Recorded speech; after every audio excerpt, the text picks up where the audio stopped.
Please stand. Face the flag. Put your right hand over your heart. Ready, begin.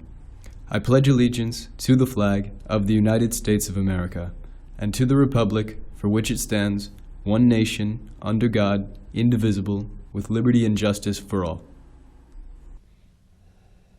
Good morning, Bears. This week we are celebrating Armenian Cultural and Genocide Remembrance Week.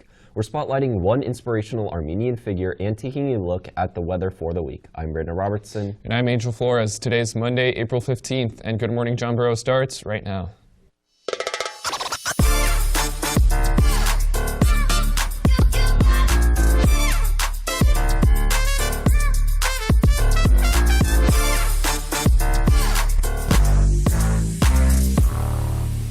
Welcome back. Let's start our show off with a look at the weather. Let's send it over to Sophie to see what to expect for this week.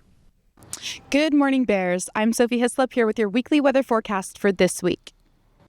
We are looking at nice weather with some cloudy skies here and there. Today we have a few passing clouds, but otherwise it's generally sunny with a high of 68 and a low of 50. Tomorrow and Wednesday are our warmest days of the week with highs of 78 and lows of 55 and 56 consecutively. Thursday is partly cloudy with a high of 75 and a low of 54. Friday, we've got a high of 72 and a low of 54 as well. Over the weekend, we should be seeing more clouds with a high of 75 on Saturday and 78 on Sunday. That's all from me. Now back to you in the studio. Now taking a look at lunchtime activities this week to celebrate Armenian culture. Today, guest dancers from Shamlian Armenian School will perform a traditional dance in the quad. There will also be pins, ribbons, and t-shirts sold in the quad. Tomorrow, there will be a handprint poster activity at lunch.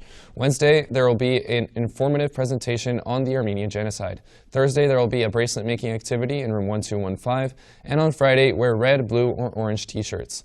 Now let's send it over to Brandon to learn more about one inspirational Armenian figure.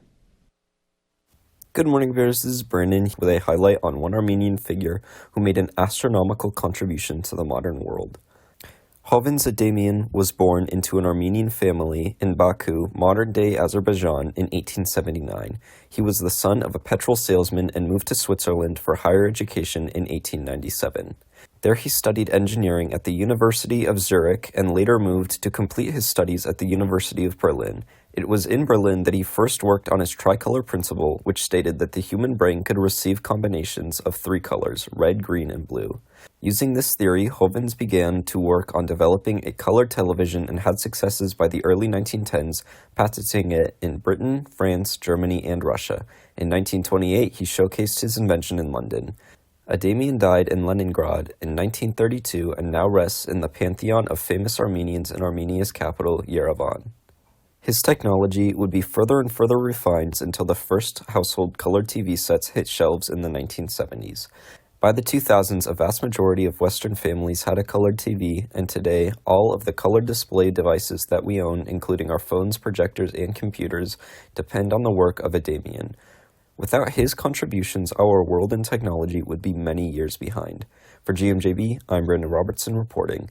In other on-campus news, the 17th Annual Poetry Slam is on April 29th at 3:45. If you would like to compete in the slam, see Ms. Permenter in room 2315 for an informal audition and to sign up. The Last Blood Drive of the Year is being held on April 23rd in the small gym. The sign-up sheets and QR codes are located at both entrances to the ASB room. You must be at least 16 to be able to donate, and even if you are 18, you must bring a signed parental consent form. Link Crew's scavenger hunt is this Friday. Freshmen, head down to room 2208 for a movie-themed hunt at lunch that will take you all around campus. First and second place winners will win a prize. More details will be announced the day of the event. See you there. Tryouts for girls volleyball are today at 4 p.m. in the small gym. You must be cleared on homecampus.com to participate in the tryout, including an updated physical. See Mr. Real in the PE office with any questions. Speaking of sports, head down to Yogurtland today from 11 a.m. to 11:30 p.m. to support our sports medicine program. 20% of proceeds go to the program, so don't forget to show the flyer or mention their name at checkout. In college and career news, the Burbank Arts Association Scholarship has extended its deadline to May 1st. Any student who is planning on majoring or minoring in art is welcome to apply using the link in the online bulletin. Seniors, graduation tryouts are April 29th after school. If you want to leave your mark on graduation, sign up in the class of 2024 Google Classroom by April 22nd. The deadline to turn in service hours is coming up. Submit your hours to Ms. Mirando by April 19th. Finally, in club news, Teen Court is hosting guest speaker Dr. Michael Johnson in the library at lunch today. He'll be sharing information on career options in the legal field.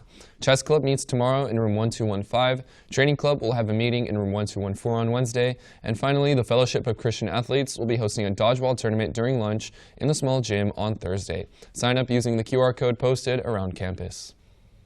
Well, that's all from us today. We'll be back tomorrow with a spring sports update and more school news. I'm Brandon Robertson. And I'm Angel Flores. Have a great day, Bears.